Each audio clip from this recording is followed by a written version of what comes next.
మిత్రులకు నమస్కారం. రేడియో రాంబాబు ఛానల్కి స్వాగతం. ఇవాళ నేను మీకు పరిచయం చేయబోయే సినిమా పూర్ణోదయ మూవీ క్రియేషన్స్ వారి సితార.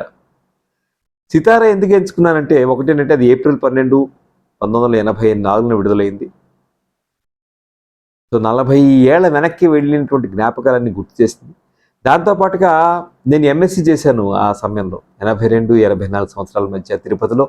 అప్పుడు చాలా సినిమాలు చూశాను కానీ నన్ను బాగా ఆకట్టుకున్న సినిమాల్లో వంశీ మొదటి సినిమా నిజానికి మంచు పల్లకి. ఆ సినిమా అప్పుడు మేము 2-3 సార్లు చూసాం. యూనివర్సిటీ స్టూడెంట్స్ అందరం కూడా చాలామందికి నచ్చిన సినిమా అది. కనీసం 2-3 సార్లు చూసాం. ఆ సినిమా యావరేజ్గా ఆడింది, ఫ్లాప్ అని నేను చెప్పలేను. కానీ ఆ తర్వాత మళ్ళీ వంశీ 84 ఈ ఏప్రిల్లో 12 అనుకున్నాం కదా, అప్పుడు నేను ఎంఎస్సీ ఫైనల్ ఇయర్లో ఉన్నప్పుడు సితార సినిమా వచ్చింది. సితార సినిమా నాకు తెలిసి మేము శనివారం రాత్రి సెకండ్ షోకి వెళ్ళినట్టు గుర్తు. మొదటి వారం రోజుల్లో ఒక మిక్స్డ్ టాక్, అంటే శంకరాభరణం లాగా అద్భుతమైనటువంటి సినిమాని మొదటి వారంలో రాలేదు కానీ స్లోగా పికప్ అయింది. తర్వాత చివరిగా 12 కేంద్రాల్లో 100 రోజులు ఆడింది. సితార గురించి అప్పుడు మేము చూసినప్పుడు ముఖ్యంగా పాటలు, రీ రికార్డింగు, అలాగే పాటలు చిత్రీకరించిన విధానం, అది సితార్లో ఒక కొత్తదనంతో కనిపించేటువంటి అంశాలుగా నాకు అనిపిస్తుంది. ఆ సినిమాలో మాటలు రాసినటువంటి సాయినాథ్, ఆయన మొదటిసారిగా సితార సినిమాకి రాశారు. భానుప్రియ మొదటిసారిగా తెలుగు సినిమాలో హీరోయిన్గా నటించింది. వంశీకి ఇది రెండో సినిమా. సాధారణంగా ఎలా ఉంటుందంటే మొదటి సినిమా సూపర్ హిట్ అయి దాని ఏమంటారు, ద్వితీయ గండం కాదు, ద్వితీయ విఘ్నం, లేకపోతే ద్వితీయ విఘ్నం అంటారు కదా. రెండో సినిమా చాలామందికి ఒక గండంగా భావిస్తారు. మొదటి సినిమా హిట్ ఇచ్చిన తర్వాత రెండో సినిమా అంతగా ఆడుతుందా లేదని భావిస్తారు. కానీ వంశీకి రివర్స్గా జరిగింది. ఆయన మొదటి సినిమా యావరేజ్గా సాగింది కానీ రెండో సినిమా ఆయన ఒక అభిరుచి ఉన్నటువంటి దర్శకుడిగా నిలబెట్టింది అంటలో ఆశ్చర్యం లేదు. అయితే ఈ మధ్య వంశీ గారు ఆ రోజుల్లో ఆయన ఇంటర్వ్యూలు ఇవ్వటం కానీ సభల్లో కనిపించడం కానీ తక్కువ, కానీ ఇప్పుడు యూట్యూబ్ ఛానల్ ద్వారా ఆయన చాలా విషయాలు ఆయన సినిమాల గురించి, అలాగే తను చూసిన మనుషుల గురించి వీడియోలు చేసి మనందరికీ పరిచయం అయ్యారు కదా బాగా. కానీ ఇప్పుడు నువ్వు సితార ఎందుకు చెప్పాల్సిన అవసరం ఏముందయ్యా, మాకు ఆల్రెడీ వంశీ గారు బోర్డు అంత ఇన్ఫర్మేషన్ ఇచ్చేశారు, నీ వీడియో వల్ల ఏమిటి ఉపయోగం మీరందరూ అడగచ్చు. కానీ ఒక 22-23 ఏళ్ళ యువకుడు ఆ సినిమాని చూసినప్పుడు ఎలా ఫీల్ అయ్యాడు, మళ్ళీ ఒక 40 ఏళ్ల తర్వాత ఆ సినిమా గురించి సమాచారం తెలుసుకుని మళ్ళీ ఇంకోసారి దాన్ని యూట్యూబ్లో ఎక్కడో చూసి ఒకసారి అప్పటి జ్ఞాపకాలని ఇప్పటి జ్ఞాపకాలని తలుచుకుంటే ఎలా ఉంది అనేటువంటి అంశం కొద్దీ నేను ముఖ్యంగా ఆ సినిమా ఏప్రిల్ 12న రిలీజ్ అయితే నేను పొద్దున్నే చేద్దాం అనుకున్నాను, కానీ మిడ్ నైట్ ఎప్పుడో చేస్తున్న వీడియో ఇది. ఇంతకీ సితార సినిమా మహల్లో కోకిల అనేటువంటి వంశీ గారి నవల ఆధారంగానే చేశారు. ఆ నవల ఏడిది నాగేశ్వరరావు గారికి బాగా నచ్చింది. ప్లస్ ఎంఎస్కో క్రౌన్ సిరీస్లో ఆ నవలకి ప్రైజ్ రావటం, అలాగే ఆ నవల కోసం ఆయన వెంకటగిరి రాజా ఆ కోటలో ఉన్న ఆ వారసులను కలవటం, ముఖ్యంగా సాయికృష్ణ యాచంద్ర గారు ఆయన గొప్ప కవి, గీత రచయిత, అవధాని కూడా, ఆయన దగ్గర సమాచారం తీసుకుని ఈ నవల రాయటం, ఈ నవలని సినిమాగా తెరకెక్కించడం. అంటే మొదటి సినిమా ఒక అద్భుతమైన రిజల్ట్ ఇవ్వలేకపోయేటప్పటికీ రెండో సినిమా చావో రేవో అన్నట్టుగా ఉంటుంది కదా, ఆ ప్రయత్నాన్ని వంశీ గారు అద్భుతంగా చేశారు.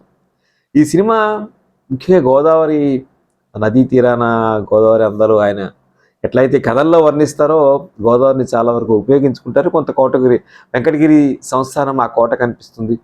సో ప్రధానంగా జమీందారీ వ్యవస్థలో చితికిపోయినటువంటి ఒక జమీందారీ యువకుడు తన చెల్లెలు మాత్రమే కోటలో ఉంటూ బయట ప్రపంచానికి వీళ్ళెంతో దర్జాగా బతుకుతున్నారనేటువంటి ఒక అభిప్రాయాన్ని కలిగిస్తూ తనకి రావాల్సినటువంటి ఆస్తిని కోర్టు ద్వారా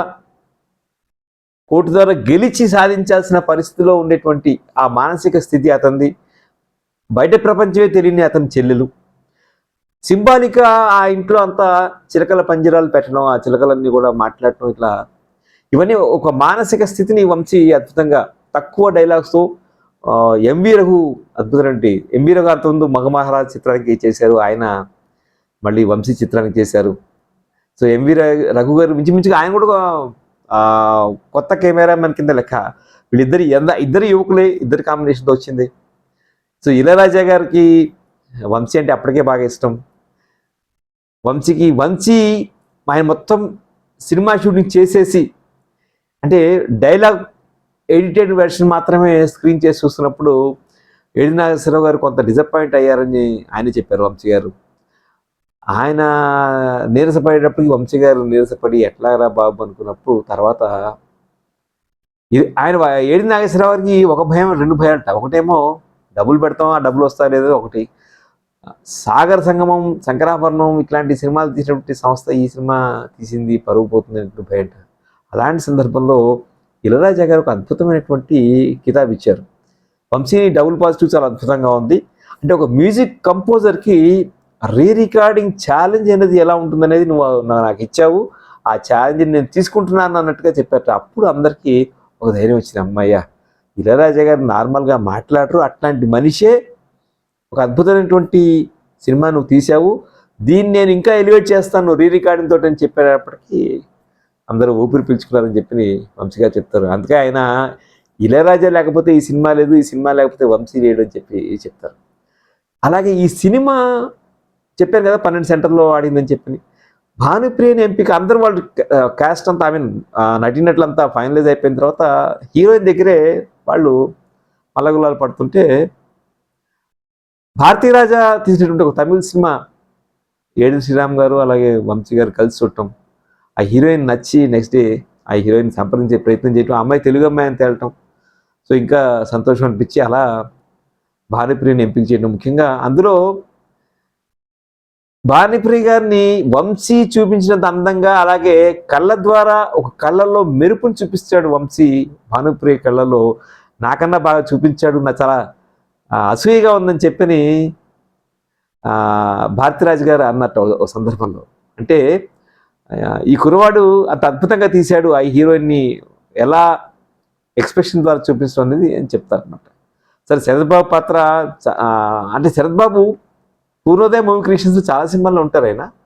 అలాగే ఆయన ఈ సినిమాలో ఆయన తక్కువ మాట్లాడి ఒక బాడీ లాంగ్వేజ్తో ఒక పాత్ర యొక్క మానసిక స్థితిని బాడీ లాంగ్వేజ్ ద్వారా చూపించడం అనేది బహుశా శరత్ బాబు గారికి చెల్లింది, ఆయన బాగా చేశారు.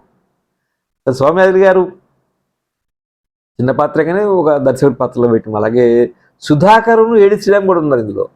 సుధాకరు ఒక పత్రికా రిపోర్టర్గా ఉండటం, అలాగే తర్వాత అంటే ఒక విధంగా ఈ కోకిల తర్వాత సితారగా మారుతుంది. కోకిలన్నీ సినిమా ప్రపంచానికి పరిచయం చేయడం, ఆ బాధ్యత తీసుకోవడం. సరే ఈ కథలో ఉండే మిస్అండర్స్టాండింగ్స్ ఇవన్నీ ఉంటాయి. సుమన్ అప్పటికి ఇంకా ఆయన యాక్షన్ హీరో కాలేదు. తరంగిణి లాంటి సినిమాలో నటించాడు ఆయన. తన అంటే తనకు స్కోప్ ఉన్న మేరకు ఆయన బాగా చేశారు. కానీ హీరోయిన్గా భానుప్రియ మాత్రం చాలా అద్భుతంగా నటించిందని నాకు అనిపించింది నిజంగా, ఎక్స్ప్రెషన్స్ కానీ. ముఖ్యంగా ఆయన ఇప్పుడు అనిపిస్తుంది వెన్నెల్లో గోదావరి అందం, నది కన్నుల్లో కన్నీటి దీపం అనే పాటని ఇంకో రకంగా తీసుకునకూడదా వంశీ గారు? మీరు అక్కడ ఒక డ్యాన్స్ మూమెంట్స్ ద్వారా హీరోయిన్ బాధని చూపించే ప్రయత్నం చేశారు. నదిని హీరోయిన్ని ఇంకా ఎక్కువగా ఒక దగ్గర నుంచి చూపించి, లేదంటే ఒక వెన్నెల్లో నిజంగా గోదావరి వెన్నెల్ని హీరోయిన్ని ఆ ఒడ్డును నడుస్తూ చూపించినట్టుంటే బాగుండేదని ఇప్పుడు అనిపిస్తుంది. అప్పుడు ఒక వెరైటీగా అనిపించింది. మీరు ఒక డ్యాన్స్ మూమెంట్స్ ద్వారా గోదావరి నదిలో గోదావరి ఒడ్డును చూపించారు. ఇప్పుడు అనిపిస్తుంది ఆ పాటని ఇంకొంచెం హుందాగా, ఇంకొంచెం ఆ పాటకి ఏదో ఒక మీనింగ్ ఉందో దానికి తగ్గట్టుగా షూట్ తీస్తే బాగుండేది ఇప్పుడు అనిపిస్తుంది. సరే ఇది ఒపీనియన్, అంటే మేబీ 40 years తర్వాత అప్పుడు కదా నావెల్టీ అది. సో 40 years తర్వాత చూసినప్పుడు ఆ నావెల్టీ తగ్గిపోయింది, అది వేరే విషయం. అలాగే కుక్కు కుక్కు కోకిల రావే అనేటువంటి పాట కానీ, జిలిబిలి పలుకుల ఓమైన రావే అనేటువంటి ఈ పాట కానీ, కిన్నెల సాని వచ్చిందమ్మా వెన్నెల పైటేసి అనే పాట కానీ, ఈ పాటలన్నీ అద్భుతంగా ఉంటాయి. అన్నీ ఇళయరాజా గారి బ్రహ్మాండ మ్యూజిక్ ఉంటుంది. చాలా చోట్ల ఇళయరాజా గారి ఆ కోరస్లు మనకి రికార్డింగ్లో అద్భుతంగా మనకు కనిపిస్తాయి. ఇందులో కొన్ని చిలకలు కనిపిస్తాయి. ఆ చిలకలకి వాయిస్ ఎంత ఇచ్చింది ఒక గిటార్ ఆర్టిస్టు సాయిబాబట. ఆయన తాలికట్టు శుభవేళ ఆ పాట దాంట్లో కూడా మిమిక్రీ చేసింది ఆయనట. అలాగే ఈ సినిమా నేషనల్ అవార్డ్స్కి ఈ సినిమా వచ్చిన సమయంలోనే ఆనందభైరవి కొంచెం అటు ఇటుగా విడుదలైండొచ్చు. ఆనందభైరవి నంది అవార్డులు ఎక్కువగా దక్కించుకుంటే సితారకి 3 నేషనల్ అవార్డ్స్ దొరికాయి. ఒకటేమో ఉత్తమ ప్రాంతీయ చిత్రంగా అవార్డు వచ్చింది, మరొకటేమో ఎస్ జానకి గారికి వెన్నెల్లో గోదావరి అందం పాటకి బెస్ట్ సింగర్గా ఆవిడకి అవార్డు వచ్చింది.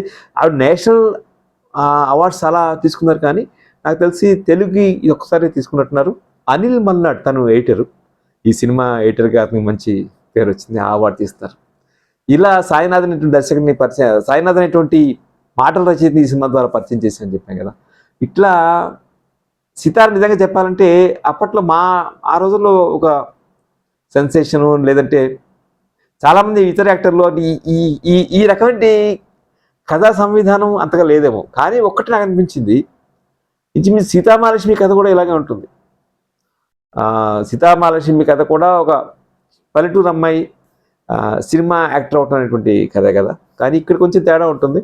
రాణివాసం ఇవన్నీ అంటే మనిషి లోపలి పొరల్ని చూపించే ప్రయత్నం మనకి ఈ సినిమాలో వంశీ చేసినట్టుగా అనిపిస్తుంది.